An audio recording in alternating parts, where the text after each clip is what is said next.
Lui è Jacopo, primo classificato per la sua categoria, studenti di terza media, ai Giochi Matematici Nazionali che l'11 settembre si sono svolti a Milano.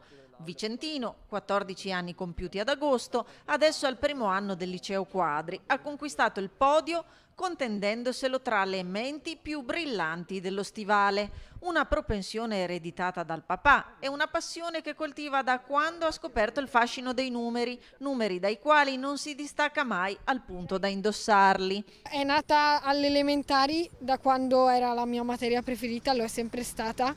Poi alle medie si è sviluppata attraverso le gare.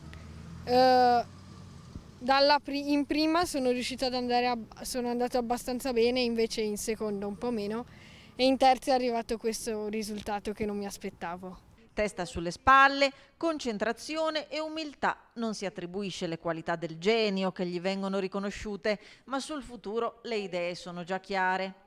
Penso già che mi iscriverò a un'università di matematica, quindi di sicuro il mio mestiere sarà attinente a questo ambito.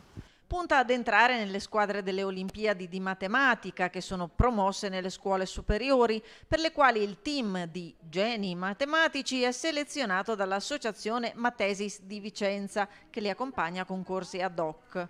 Talenti vicentini che a livello nazionale hanno sbancato nelle performance di settembre. Nell'ultima edizione abbiamo letteralmente, se possiamo dire, sbancato la finale nazionale. Eravamo presenti con 175, quasi 180 concorrenti, un terzo di tutti i partecipanti alla finale nazionale erano nostri concorrenti vicentini e ben, vado a memoria, credo 47, quasi, sì, una buona fetta, 47 di questi sono stati premiati.